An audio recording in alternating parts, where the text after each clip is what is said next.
Hi, everybody. I'm James, and welcome back to Storytime with James. Make sure you like, subscribe, and leave me a comment if you like. All right. This one is called Desperate Measures for Desperate Times. Yes, yes, desperate times, yes. Look, this story took place in the late 80s, I was looking for a job and I I had went out every day every day, putting in applications and having interviews and so forth, but they would never call me back. They would never call me back. And it was getting desperate. I was getting desperate. So I was trying everything, going to factories and stuff like that, trying to secure a job, secure a job so I can take care of my family, okay? But no one would call me back. So, see, I had just got over a back injury at my last job, okay? That kind of left me incapacitated for like 3 months. So, after I got over that, I struck out walking around trying to get jobs and stuff. Then my car went down, and I didn't have money to do the work on my car that needed work. So it was you can see where I was going. I was getting desperate. The money I had to use that for bills, for bills at home and stuff like that, for rent and everything like that. So I didn't have money to fix the car. So I had to. I ended up had to hire myself out. Okay. So I went to several places and it didn't work. See, the only thing I had a security license, okay? Security officer license, okay? And it was open for everything. The license that I had me open for everything. And I've never really exercised using it before. I went and took the course, but that was it. Once I passed and got the license, that was it.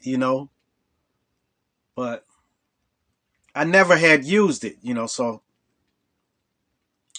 I uh I stopped by this liquor store. It was a liquor store and it was called Astros, okay? And it was in Harvey, Illinois. So you know how bad this it was this liquor store was. This liquor store stayed open until 3, 4 o'clock in the morning.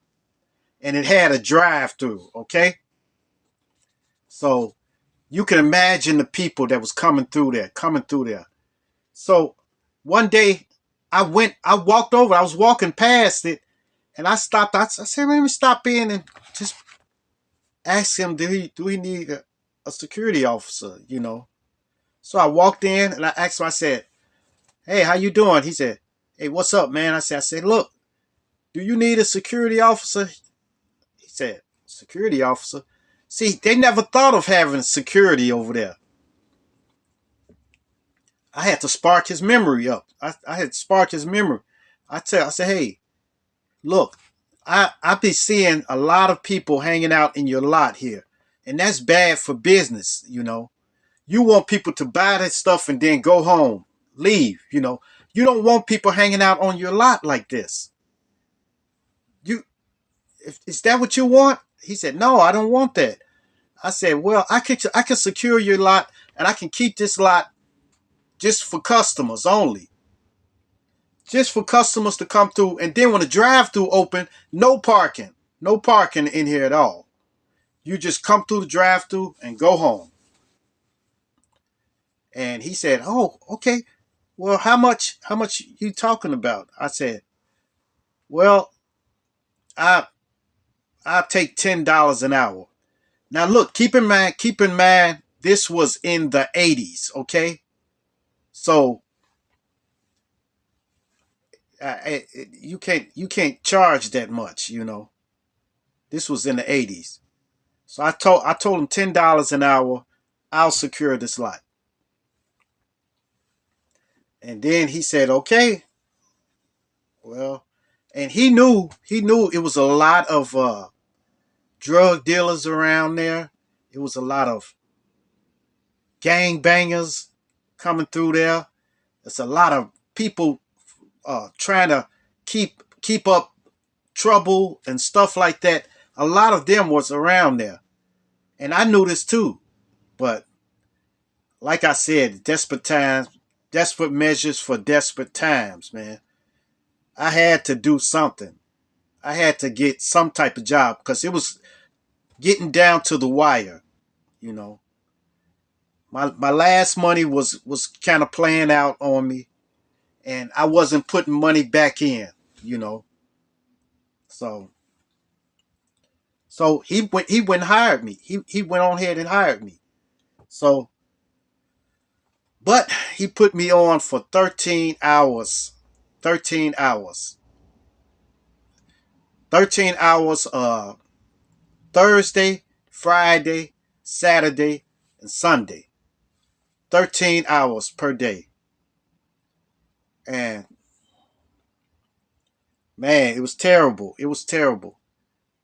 Trying to, you know, just last those hours.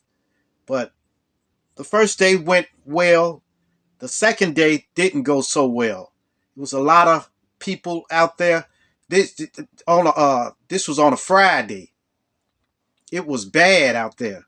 It was people hanging around, trying to sell sell stuff to each other and stuff like that. And I had to tell them, "Look, you got to leave the lot.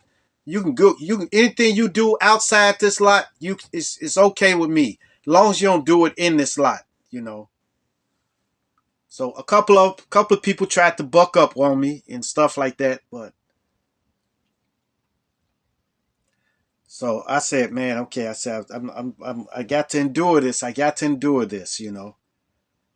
So when I first, the thing is, he didn't give me checks. He gave me cash all the time. And keep in mind, he had a lot of cash. He was bringing in a lot of cash because he had a drive-through liquor store. So late at night, people was driving through the drive-through and just buying stuff, and they slide it through this little drawer in the wall. Drawer come out and it had the liquor in there. You put your money in there, and then you go. This is crazy, ain't it? Well, I think this was around the first time they start doing the drive-through liquor store.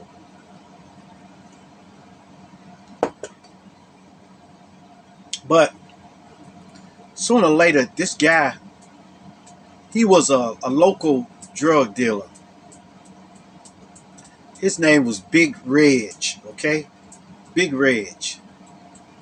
And he came up there and he bought liquor and stuff and left. But he used to stop and talk to me every time he come through. He said, "Hey man, look man, look, you need to look. You don't want me none of my people to come up here and on the lot out here. You Why don't you sell, man? I'll give you way more than you getting here. Why don't you sell up here?" And I said, "No, no, no, no." He said, "Yeah, man, I'm telling you, you need to think about it. Man, you can make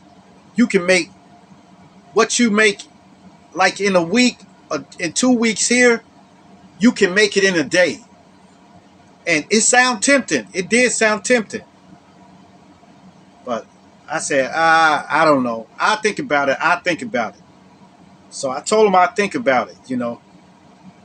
But look, it was really getting down to the wire, man. And I was desperate. But when he came back the next night, he said, "Hey, you think about it yet? You think about it yet?"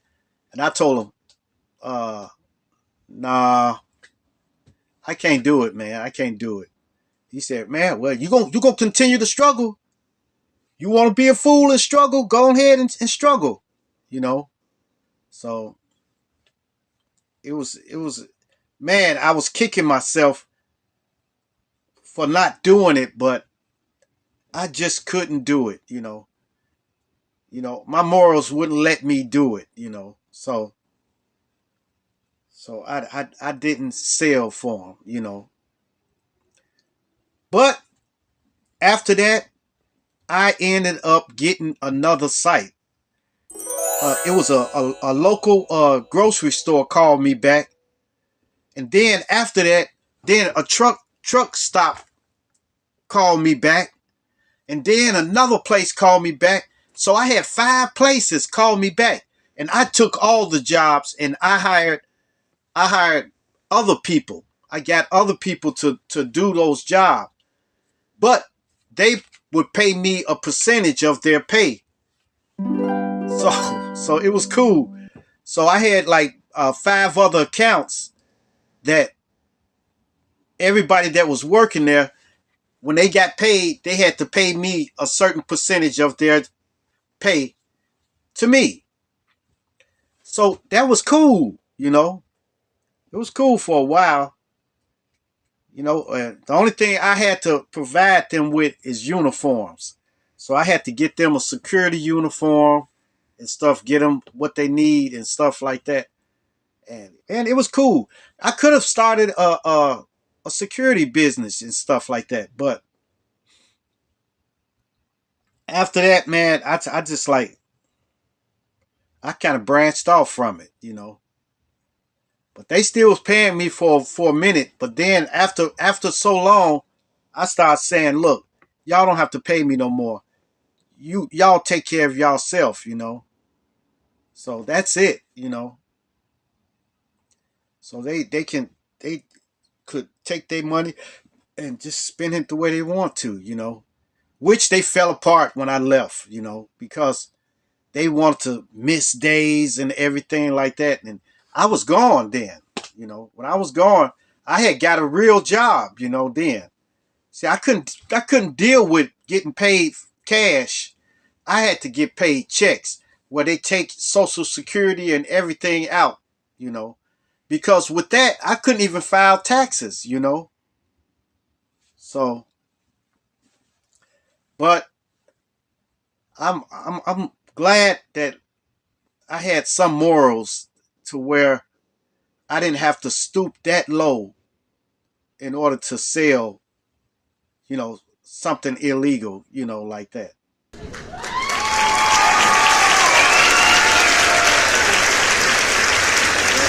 was a hard road though, but I came through it. I came through. I made it through. Yeah. Yeah. Okay, you guys. Make sure you like, subscribe, and leave me a comment if you like. And hit that bell notification. Hit that bell notification so that you know every time I drop another video. And share, share, share. Share my videos with your family. Share it with your friends. Share my videos with your loved ones. And even share it with your enemies. Yes. Peace. Adios. Salamat. Salamat. You're a nice man.